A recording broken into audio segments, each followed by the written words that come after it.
This is Overwatch League Meta 101, everyone. Ilari is here, dive is dead, and experimentation is good. The 2023 Overwatch League playoff bell has rung, and class is very much in session, folks. We hope you've revised this summer for Flashpoint, as it will be on the exam, but the majority of this video course will focus on how to work out the metagame and grasp some of the concepts you'll be seeing both in the play-ins as well as the playoffs. School's in, so let's see what's on the curriculum for Overwatch League's Season 6 endgame, shall we?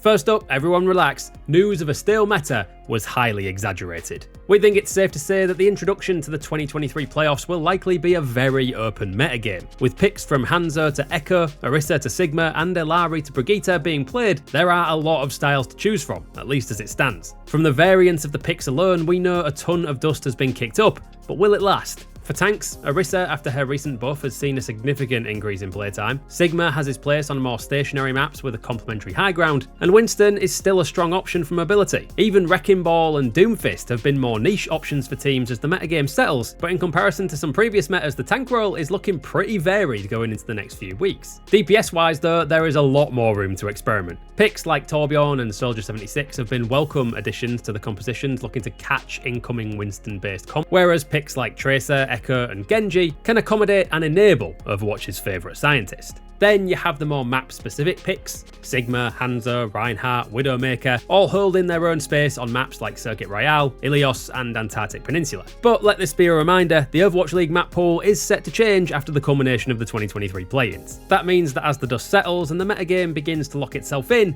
these more niche picks will likely go to the wayside for the most part. So where once we thought variety might be the preferred spice for the Overwatch League going into playoffs, comfort picks do seem to be the first priority as teams find their footing. But rest assured, stability will likely hit as we roll into the playoffs proper. And on that topic, Overwatch's newest edition may not have had a stable launch, but Ilari could well steal the spotlight and shine as the year comes to a close. Forget what you've heard. Overwatch 2's newest hero is back on the menu. Illari may be slightly tamer after her nerfs, but she's still incredibly powerful. It's just now how you use her is more important than her breakpoints and tuning. Don't believe us? Let's go through a few examples, shall we? After a nearly 2-minute long fight to open their attack on Numbani A, the Boston Uprising needed something to go their way and fast. As they posture to try and suss out a fault in the Florida Mayhem's defense, we learn two things from Izayaki. One, Illari can and sometimes should be taking a soft flank, especially for teams with playmaking supports, and two, Izayaki is having a much easier time finding that damage when compared to his counterpart in Maka. Part of the reason why there's such a huge discrepancy in the two Illari's ultimate charges is due to how each of them are positioned and which tank they're paired with. For the majority of the first fight, Maka is taking shots when he can on the DPS that poke their heads out, but he also can't leave his Sigma completely alone because the space he controls is like a cork in a champagne bottle. The second someone steps out of that high ground choke point, the whole point is flooded. On the other hand, Boston's goal on this first push is to open as many angles as they can for their DPS and Ilari to find pressure. They do this by juggling someone's attention as close to 180 degrees as they can. This not only means Izayaki has the same targets as Maka, but it also opens up Izayaki to farm his ultimate off Mayhem's tank. It puts Uprising ahead in the captive stun department, but facilitating your Ilari is also going to increase your likelihood of landing an early pick. If nothing else, it showcases that Ilari isn't just a heal bot.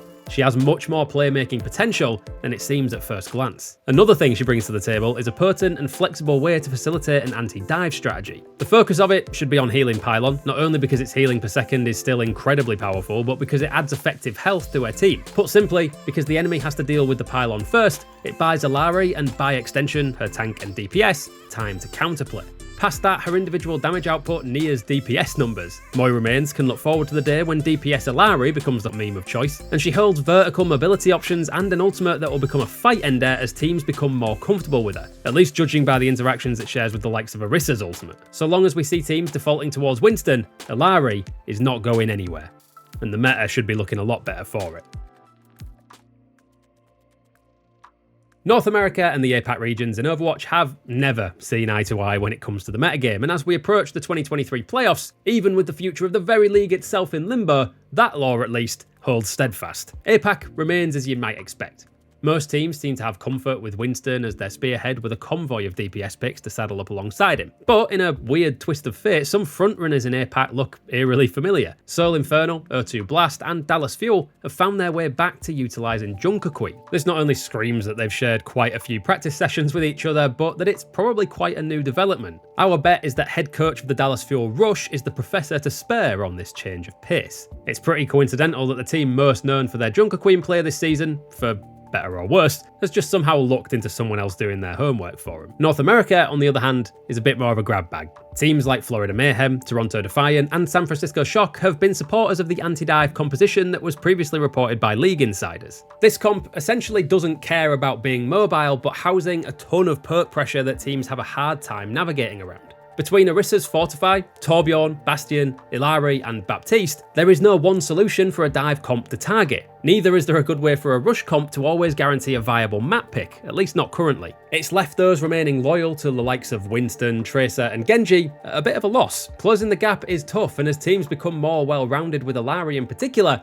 that gap could widen to a chasm. What this all leaves us with is some serious differences in philosophy. Both regions have some dive acceptance, while developments are taking shape, just in different ways. APAC leans far more into Junker Queen, whereas North America seems more prone to experimenting with Ilari and how she fits into the support mold. What this could lead to is something not too dissimilar to the beginning of the 2022 Overwatch League season, where there was a bit of a rock, paper, scissors style metagame. With so many styles being viable, natural counters on maps that facilitate them will probably emerge without everyone necessarily agreeing on a standard. The beauty of that, of course, is that there's no one right answer. Variety is the spice of life, and the Overwatch League is heating up nicely.